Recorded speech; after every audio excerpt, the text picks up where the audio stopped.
Abraham, Kedar. Noir, Kedar, noir. Black, Kedar, black. Genèse chapitre 25, verset 1 jusqu'au verset 13. Cantique des Cantiques, chapitre 1, verset 5 jusqu'au verset 6. Genesis chapter 25, verse 1 on to verse 13. And Song of Solomon, chapter 1, verse 5 on to verse 6. Abraham is black.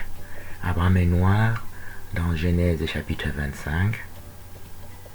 Son petit-fils Kedar, qui est le fils d'Ismaël, est noir à 2 reprises dans Cantique des Cantiques chapitre 1. Genèse chapitre 25 se comprend et expliqué dans Cantique des Cantiques chapitre 1. Kedar, Abraham grandson, is black, as can be seen in Song of Solomon chapter 1.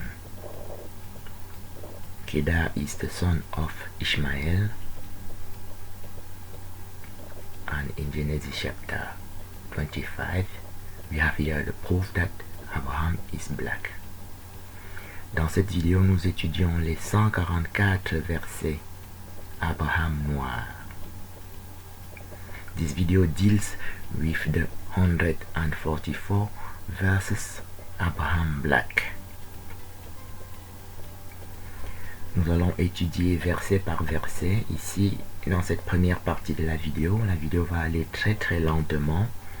Nous allons prendre par exemple 3 minutes pour étudier le premier verset. Ishmael is black. Ismaël est black. Le petit-fils, le fils d'Abraham. Il est noir par 144 versets. Il est noir par son père Abraham, comme nous voyons ici. Par sa mère Agar, qui est égyptienne, que nous étudierons plus loin. Et il est noir par son fils Kedar. Donc, les 3 premières minutes de la vidéo étudient un seul verset, qui est le verset de Genèse 25, verset 13. Kedar, Abraham, Kedar, 1 à 13. This first part of the video study is only one verse, Genesis chapter 25, verse 1 on to 13. And we'll study in the whole video 144 Bible verses of Abraham black, Ethiopian Cushite. So there is only one verse to be checked in Genesis chapter 25, which is explained in Song of Solomon chapter 1 verse 5 on to 6.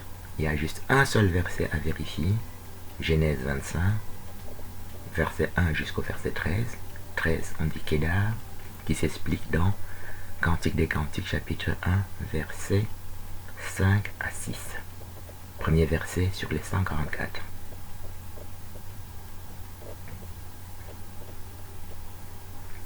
Deuxième verset, second verse. Abraham, Madian. Madian, Éthiopie. Abraham, Midian, Ethiopia. The same chapter, the Genesis chapter 25, on the verse 2. Madian is a seal word. Madian c'est un mot qui est scellé. And to lose the seal, il faut aller dans Habakkuk chapitre 3, Habakkuk chapitre 3, verset 7, pour comprendre que Madian veut dire Éthiopie. Midian means in Habakkuk chapter 3 verse 7, Ethiopia.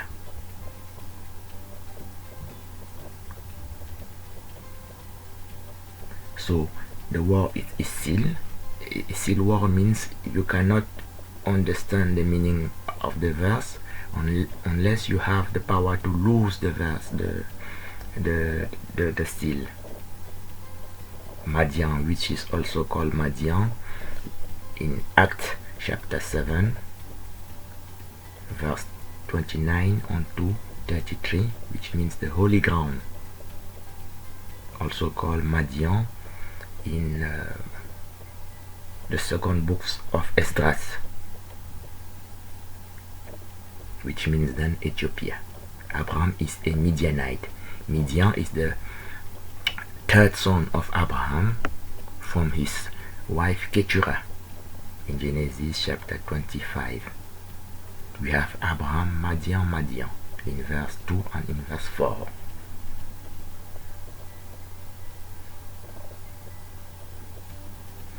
Troisième verset, Abraham, Sion. Sion, Éthiopie. Abraham, Zion in Isaiah chapter 71, verse 2 on 2, verse 18. Abraham s'appelle Abraham Sion dans Isaïe chapitre 51, verset 2 jusqu'au verset 18, qui dit exactement Abraham, Sarah, Sion, Sion, Sion. Abraham, Sarah dans le verset 2. Abraham attached to Sarah in verse 2 of Isaiah chapter 71. It say Abraham, Sarah, Zion, Zion, Zion. Jerusalem, the Lord, God, His people. Donc, Isaïe 51 dit, c'est lit comme ceci. Abraham, Sarah, Sion, Éden, le jardin de Dieu. Sion, Sion. Depuis le verset 2 jusqu'au verset 16. Il y a Sion au verset 3, puis au verset 5, puis au verset 16. Qui se poursuit par Jérusalem, mon peuple. Donc ça donne donc Abraham, Sion, Sion, Sion. Tous les Sions doivent être comptés. Mais nous ne prendrons qu'un seul Sion ici pour que ça fasse un seul verset. Donc ça donne donc Abraham, Sion. Et Sion veut dire Éthiopie. Dans Sophonie chapitre 3, verset 10 jusqu'au verset 16. Qui se lit donc Sophonie 3, verset 10 jusqu'au verset 16, se lit Éthiopie, Sion. Éthiopie, Sion, Sion. Sion au verset 14 et Sion au verset 16. Éthiopie, le nom de l'Éternel au verset 12 et au verset 11. Donc, tout Sophonie chapitre 3 se lit Éthiopie, ma montagne sainte, le nom de l'Éternel. Israël au verset 13, Israël au verset 14, Israël au verset 15 avec un point d'exclamation. Jérusalem au verset 14 et au verset 16. Et Sion, Sion, 14, verset 14 et verset 16.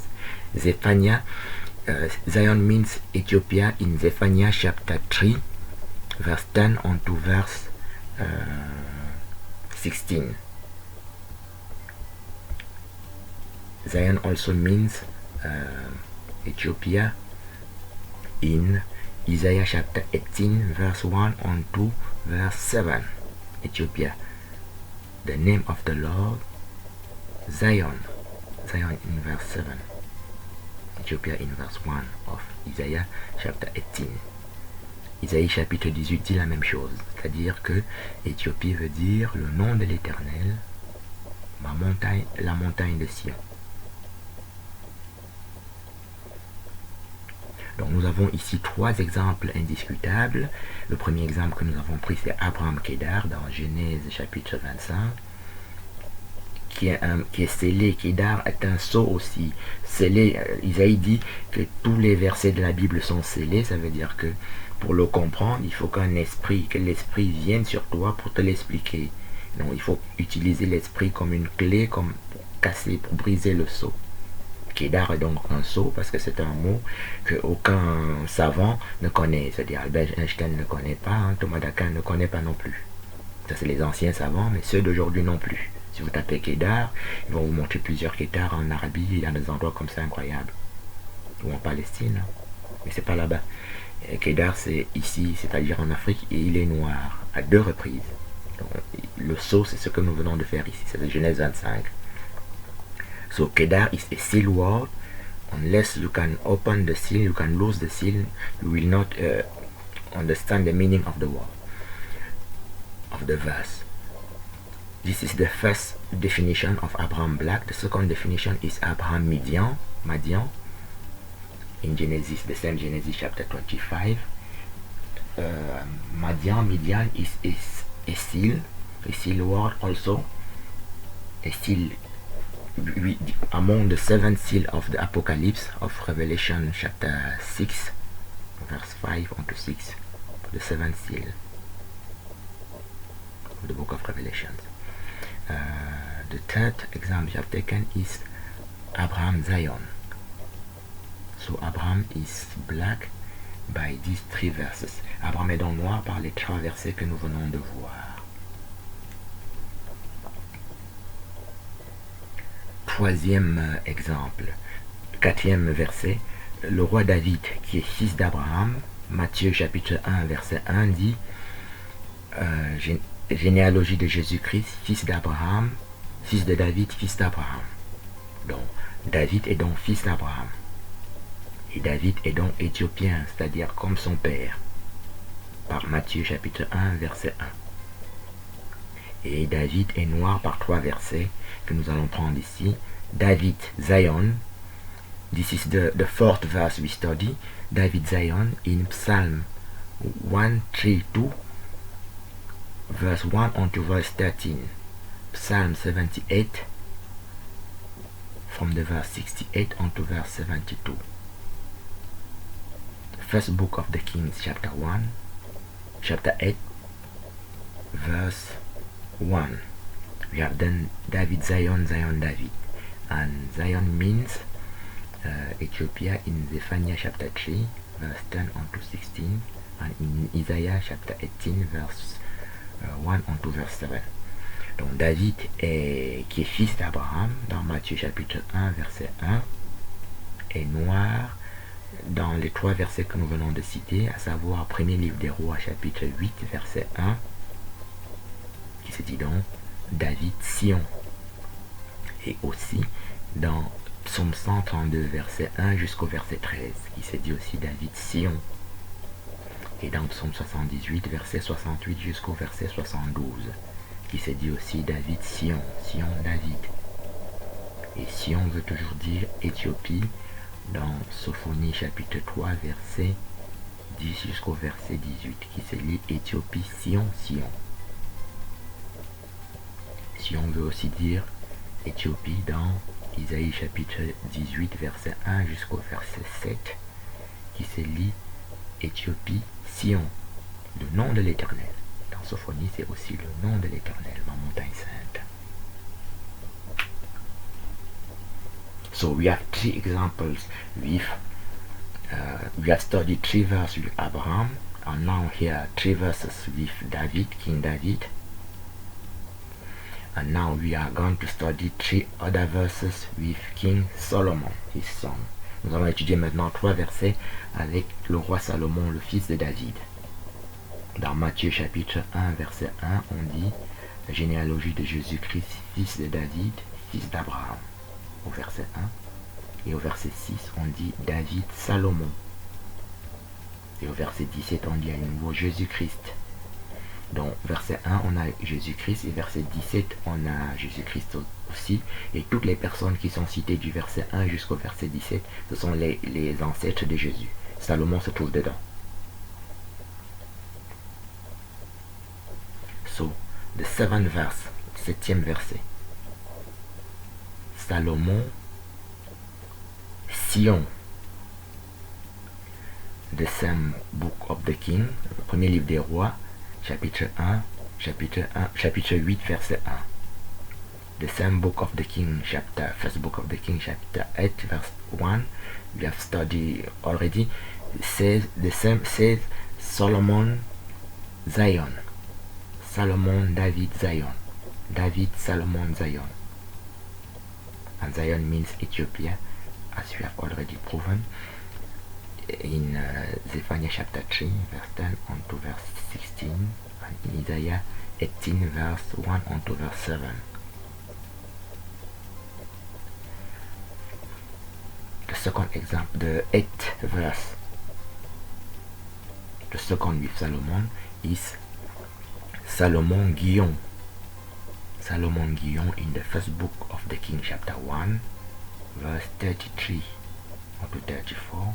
We have Salomon Guillaume, and Guillaume in Genesis chapter 2 verse 13 means Ethiopia. Cush, Ethiopia.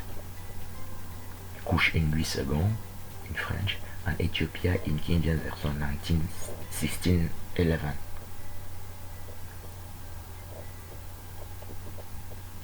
Salomon Guillon, donc, dans Premier Livre des Rois, chapitre 1, verset 33 au verset 34, qui se lit dans Salomon Guillon. Guillon, c'est un grand fleuve du Jardin d'Éden, le deuxième fleuve parmi les 4 fleuves du Jardin d'Éden. On a vu Éden dans Abraham, Sion, et on voit aussi Éden ici avec Salomon. Et Éden se trouve dans Genèse chapitre 2, verset 13, qui se lit dans Guillon, Éthiopie. En français, dans Louis II, on dit Éthiopie, on dit Guillon, Couche. Couche veut dire Éthiopie aussi dans Jérémie chapitre 13, verset 23. Et dans quelques autres endroits, mais ce n'est pas le sujet d'ici. Donc Salomon et Salomon Sion dans le premier livre des Rois chapitre 8, et Salomon Guillon dans premier livre des Rois chapitre 1, verset 33 à 34. On trouve Guillon mentionné à 3 reprises dans le premier livre des Rois chapitre 1, au verset 34, non 33, au verset 38 et au verset 45.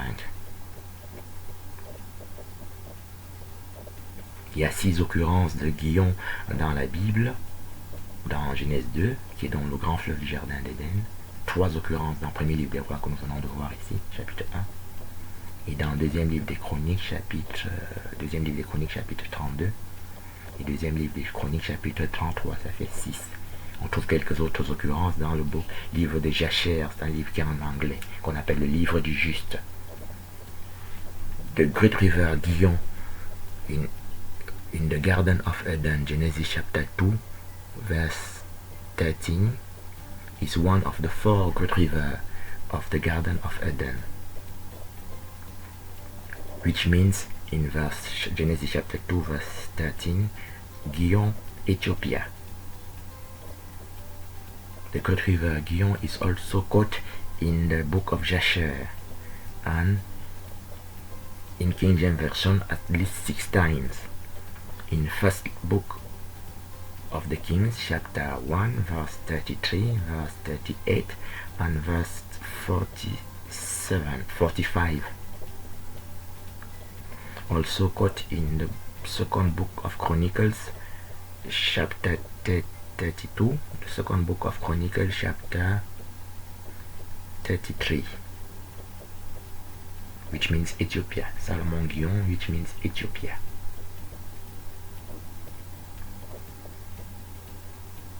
In the first book of the Kings, chapter 1, we have David, King David, in the first verse. So we have David, Salomon Guillon. David in verse 1, Salomon Guillon in verse 33. Le premier livre des rois qui se lit depuis le début jusqu'à la fin, on a David au premier verset. Premier livre des rois chapitre 1, on dit David au verset 1 et Salomon Guillon au verset 33. La maman de David, qui s'appelle Bathséba, qui est éthiopienne aussi, se trouve dans ce chapitre. C'est dans ce chapitre que Salomon est un roi dans ce fleuve qui se trouve donc en Éthiopie et qui n'est pas du tout en Palestine. Approximativement aucun des 144 versets que nous apportons ici dans cette vidéo n'est connu par personne, ni par les anciens savants, ni par les savants d'aujourd'hui. La maman de Salomon, Salomon est donc noir par son papa David, puisque nous avons vu du verset 3 jusqu'au verset 6 que David, le papa de Salomon, est noir. Et maintenant nous venons de voir par 3 versets que Salomon lui-même est noir, puisqu'il s'appelle Salomon Sion dans le premier livre des rois chapitre 8 verset 1. Il s'appelle encore Salomon Guillon dans le premier livre des rois chapitre 1 verset 33.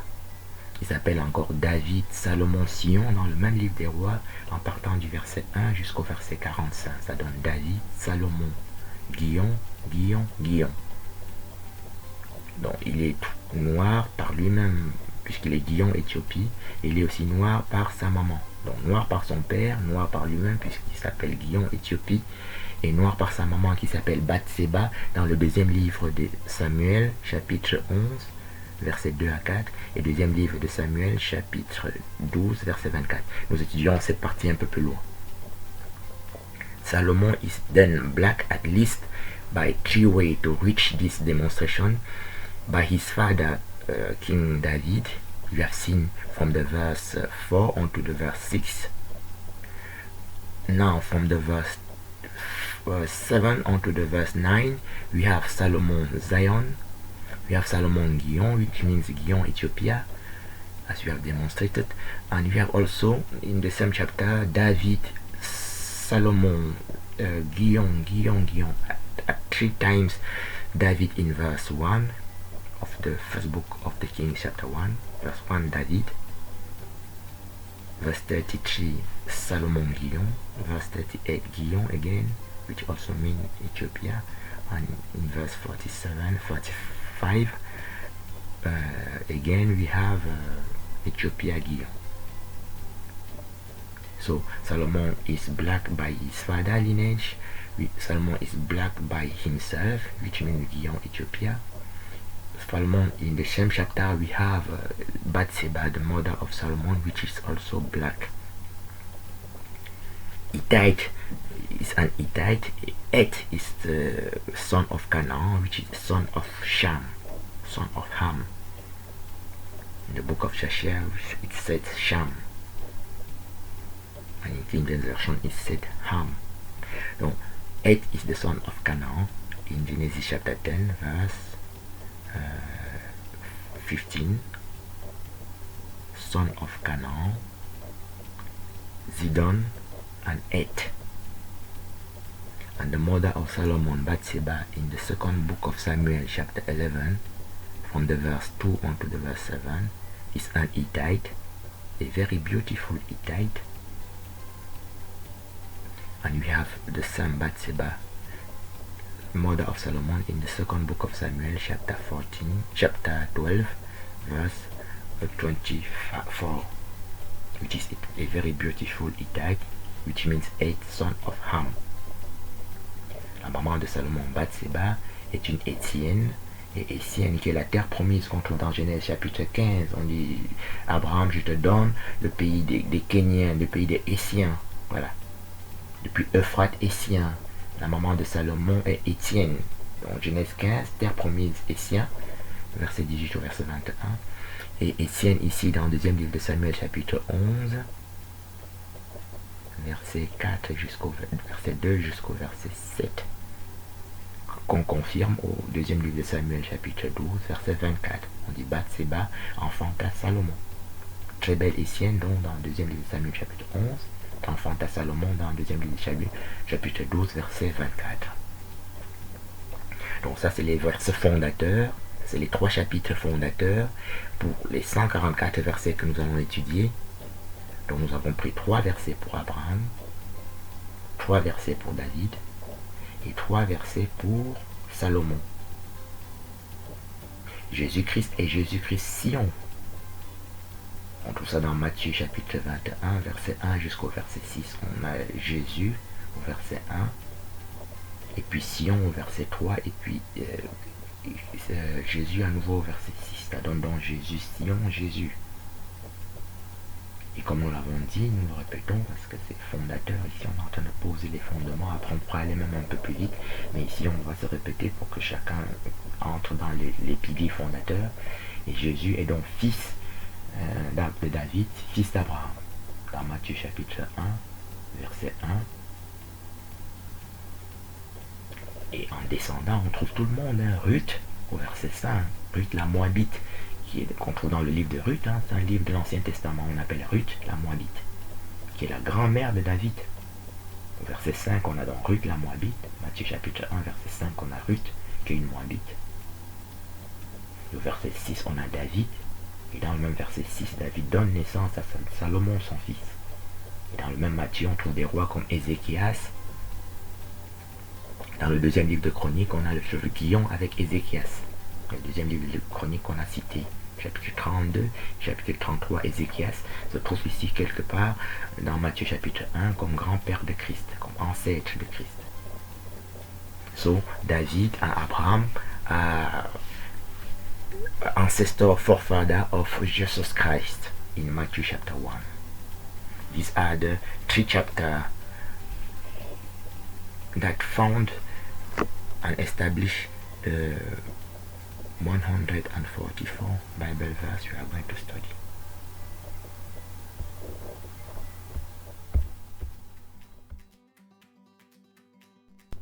Now, Jesus Zion, Jésus Sion, Matthew chapter 21 verse 1 unto 6, Matthieu chapitre 21 verset 1 à 6 lead us to 10 verses.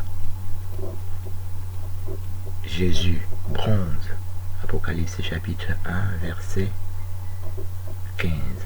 Jesus, brass, Revelation chapter 1 verse 15. Son of God, brass, Revelation, Fils de Dieu, bronze, Apocalypse chapitre 2 verset 18. Revelation chapter 2 verse 18. Man, God, brass, homme, Dieu, bronze, Ézéchiel chapitre 1 verset 1 jusqu'au verset 28. Ézéchiel chapter 1 verse 1 unto verse 28. Man, God, brass, homme, Dieu, bronze, Ézéchiel chapter 1, Ézéchiel chapter 8 verse 1 unto 4. Ézéchiel chapitre 8 verset 1 à 4. Man, God, brass, Ézéchiel chapter 14 verse 1 unto 4. Homme, Dieu, bronze, Ézéchiel chapitre 40 verset 1 à 4. Un trône dans le ciel, celui qui est assis sur le trône à l'aspect d'une pierre de jaspe et de sardoine. A throne in heaven, he that sat on the throne, jasper and sardine. Revelation chapter 4 verse 1 unto 8. Apocalypse chapitre 4 verset 1 jusqu'au verset 8. Abaddon, smoke. Abaddon, smoke. And Hyacinthe, jacinthe. Abaddon, fumée et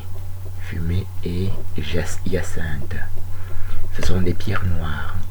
Dans Apocalypse chapitre 9 verset 1 jusqu'au verset 21. Revelation chapter 9 verse 1 unto verse 21. These are black stones. Michael, brass. Ange Michael, bronze. Daniel chapitre 10 verset 1 jusqu'au verset 21. Daniel chapter 10 verse 1 unto verse 21. Abraham, God, Lord God, great furnace. Genesis chapter 15 verse 1 unto verse 21. Abaddon is also a great furnace in Revelation 9 we have just mentioned. Abaddon c'est aussi une grande fournaise. On dit Genèse chapitre 15 verset 1 jusqu'au verset 21, c'est dit Abraham, Seigneur éternel, grande fournaise de flamme fumante, qui est Abaddon, que nous avons vu sous forme de jacinthe fumée dans Apocalypse 9. Mais les tout premiers versets mentionnent grande fournaise et fumée à 7 reprises. Isaïe chapitre 6 se dit séraphin fumée.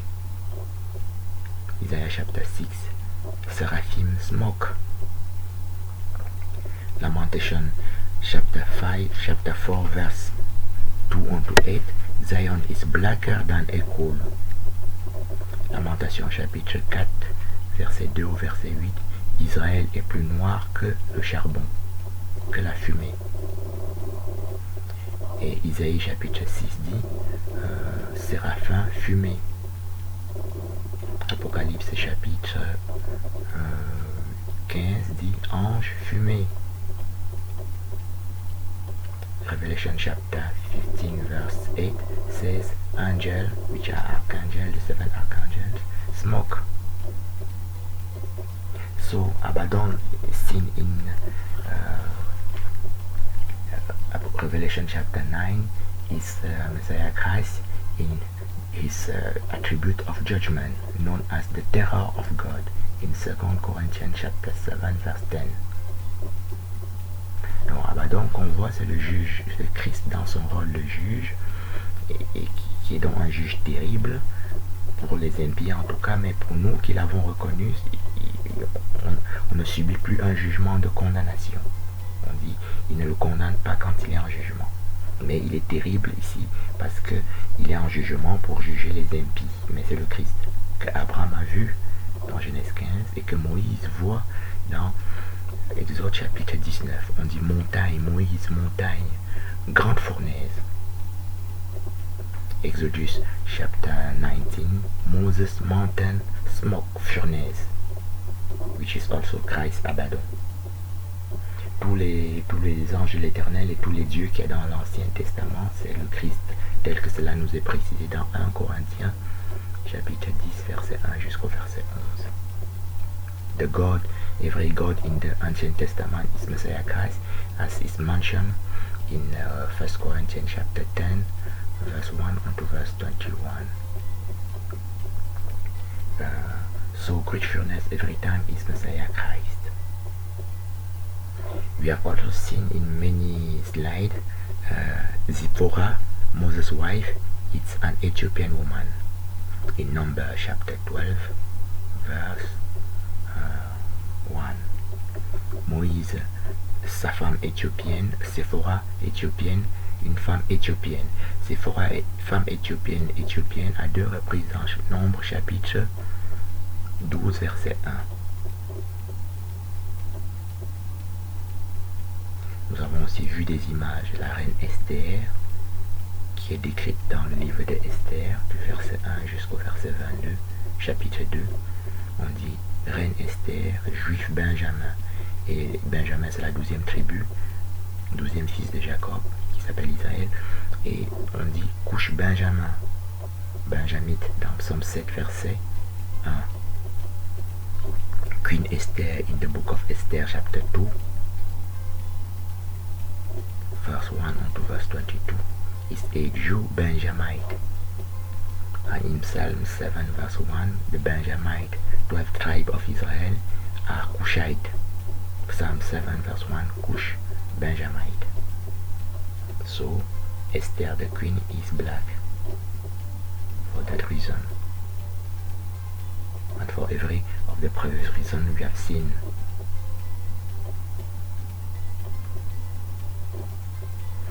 Bethlehem is Ethiopia black, for in 1st Chronicle chapter 2 verse 74 unto 75 it said Bethlehem Kenite, and Kenite means Moses' father-in-law in the book of Jude chapter 1 verse 16, even also in the book of Jude chapter 4 verse 11. Bethlehem est éthiopien, kenyan, cushite, parce qu'on trouve dans le livre des Chroniques chapitre 1 verset 2. Premier livre des Chroniques chapitre 2 verset 54 à 55, c'est dit Bethléem Kenya. Et Kenya, c'est le beau-père de Moïse que nous allons de citer. On dit beau-père de Moïse, Kenya, beau-père de Moïse, livre des Juges chapitre 1 verset 16. Et aussi dans le livre des Juges chapitre 4 verset 11.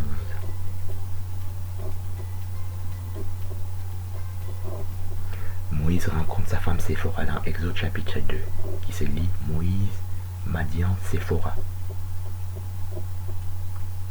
Exode chapitre 2, verset 15 à 21. Moses, Midian, Zipporah. Exodus chapter 2, verse 15 on to 21. So, Zipporah, the Moses' father, the Moses' wife, woman is also Ethiopian, which means Midian here in Exodus chapter 2.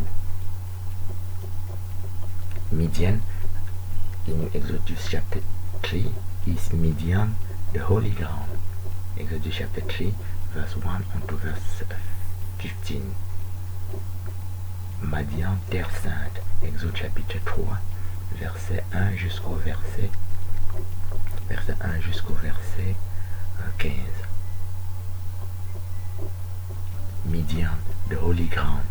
Acts, the book of Acts chapter 7 verse 1 unto verse 29 unto 33.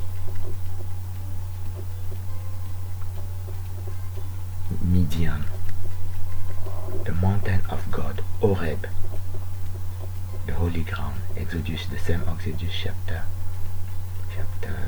3, in the verse 1. The mountain of Horeb is Ethiopia, Midian, which is the same mountain of Sinai in the book of Acts. The same verse we have mentioned. It's read Midian in verse 29, Mount Sinai in verse 30, and the holy ground in verse 33, which is Midianite, Ethiopia, Cushite. There is no holy land, holy ground anywhere else unless here Midian, Ethiopia, which is the only holy ground in the whole Bible, which also means Jericho in the book of Joshua chapter 5 verse 1 unto verse 15. We have Jericho. The place is holy. The same is read Jordan in verse 1, Jericho in verse 14, holy ground in verse 15. There is no holy place nowhere in the world Bible, and the new holy place created by the three antichrists are fake. So concretely, Et is the sepulchre of Abraham, bought by Abraham to Et in Genesis chapter 23, where Sarah dies, and all the patriarchs are buried in the sepulchre of patriarch from Genesis 23, where Sarah dies, Genesis chapter 25, where Abraham dies, on to Genesis chapter 49. And in that sepulchre we have Leah, also Jacob, and Isaac. Donc le sépulcre des patriarches est faux, hein, puisque Et c'est un Éthiopien et c'est pas du tout un Palestinien ni autre chose. Et le sépulcre des patriarches, Abraham l'achète dans Genèse 1:3 pour enterrer Sarah quand elle meurt. Genèse 1:3. On dit Et Zoar, Genèse 1:3. Et Abraham lui-même y est enterré dans Genèse 25 quand il meurt lui-même. Isaac son fils, Léa, l'épouse de Jacob, et Jacob lui-même, ils sont tous enterrés tel que c'est résumé dans Genèse chapitre 49. Donc ça c'est deux conclusions qu'on peut tirer dans Et. Ça veut dire que le sépulcre de patriarche est éthiopien, Zoar, et ce n'est pas palestinien. L'autre conclusion, ça veut dire que Bethléem se trouve en Éthiopie que nous avons cité. Ceci nous porte à 33 versets.